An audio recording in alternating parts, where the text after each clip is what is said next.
What's going on, YouTube? This is What Would Josh Do, and this is a super exciting video. And when I say this is a super exciting video, I literally mean Anker probably just changed the entire game for charging your mobile device. This is two different products. They're the same, but a 10,000 and a 20,000. So let's go ahead and open up the one on the right and the one on the left. All right, so we got this charger.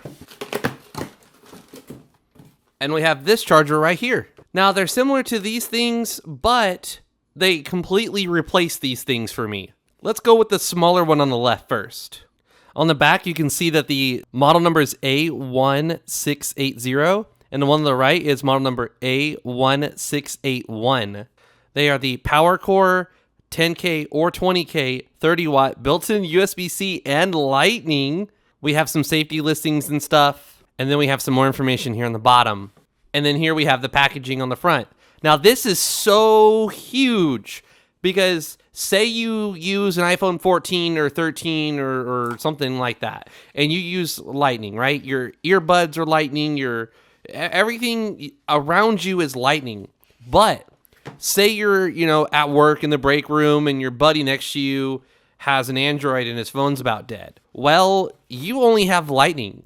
Say you buy one of these, it has the Lightning port built into it. That's really cool. But when you switch to Type-C, now you got a port that's useless.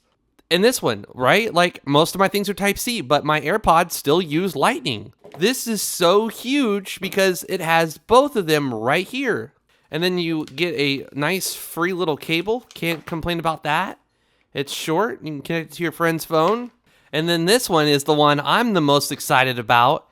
This is the one I'm putting in my backpack and I'm using at work each and every day now because I still use my AirPods when I'm on my tablet and I'm watching a YouTube video on my lunch break at work. So, wow, this is much bigger.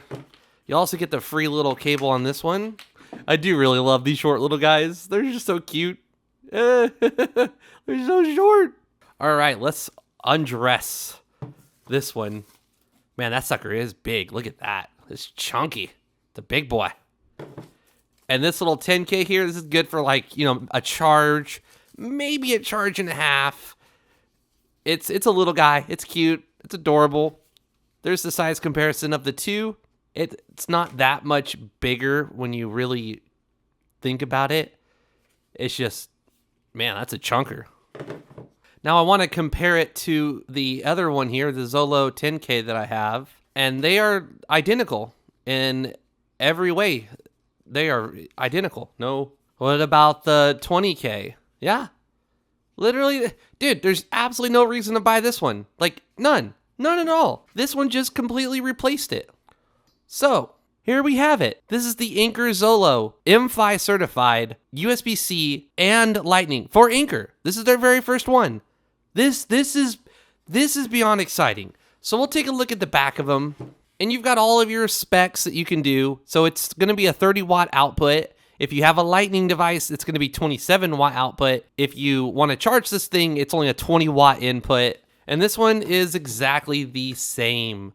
The only difference with this one is the fact that it has 20,000 mAh, which is a lot more than 10,000. This is going to be the one that charges up my tablet and then charges up my AirPods and then maybe charges up something else. And this is the one, well, I mean, one charge, one device, really. Well, all right, let's take a look at it. We've got a Type-C in and out, so you can charge it with that. You have a built-in Type-C, which you can charge it with that as well. Put that in there. Then look at this. You got a built-in Lightning cable. That is so stinking cool. Just absolutely massive. Same thing with this one. So you got the Lightning on the left, and then you put it in this little home, and then you got the Type-C on the right. That is just so freaking huge. I love it. I love it. So you press the power button, turns the screen on. Press the power button, and wow, that one does nothing when you press the power button. All right, so I'm going to connect my PowerZ tester, and then I'm going to, well, I may not be able to actually. Oh, no. Well, actually, you know what I can do? There we go.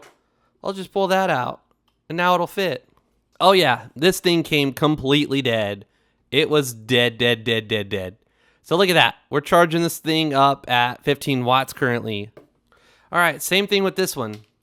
Oh, look at that. Sweet. So yeah, it changed. It says up to 27 watts, which isn't accurate. It's only going to do 20 watts. All right, and then we connect the 20K version and same story.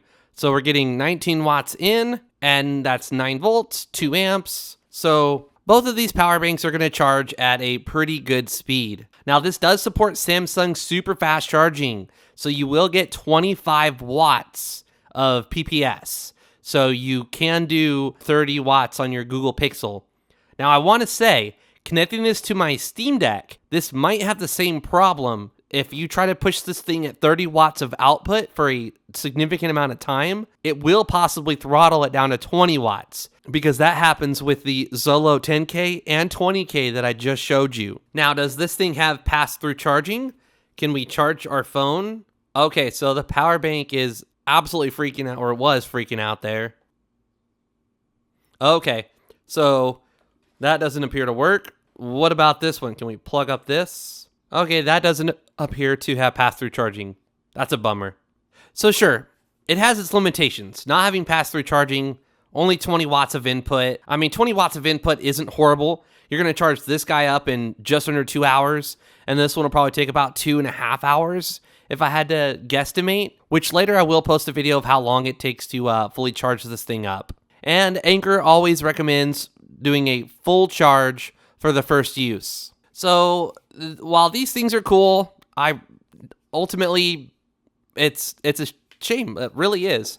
These things came out and there's just no other power bank right now that I could even say to get over this one, except for this.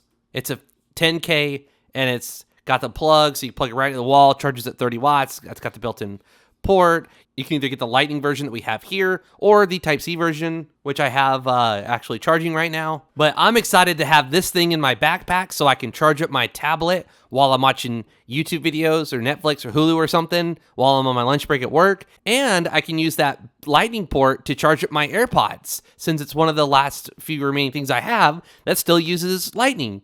Then, say my buddy at work has an older iPhone, like a 14 or older. Well, boom, guess what? I'm charging his phone at 27 watts. That's awesome. That's incredible. That is so cool. And yes, you can connect this to your friend's phone that uses Lightning. Yes, you can connect this Type-C port to your phone and charge both up. Hell, you can take it a step further. Each of these has a built-in USB-A port on it. You can connect a third device. You can take it one step more. This port that I'm using to charge it, you can use that port as well. So you can have 4 outputs. Now, yes, you're going to significantly slow down the charging. So you really want to just connect one thing at a time if your goal is to charge that thing quickly. I think Anker absolutely hit it out of the park with this. I'm excited to carry this thing in my backpack and never have to worry about whether my device uses a Type-C or a Lightning. I'm just tickled pink about that. I will have a link to these in the description below if you want to purchase one of these for yourself. Thank you so much for watching. Please subscribe if you're new to my channel. Please follow me on Twitter and Instagram if you're not doing so already. This is What Would Josh Do, and I'm out.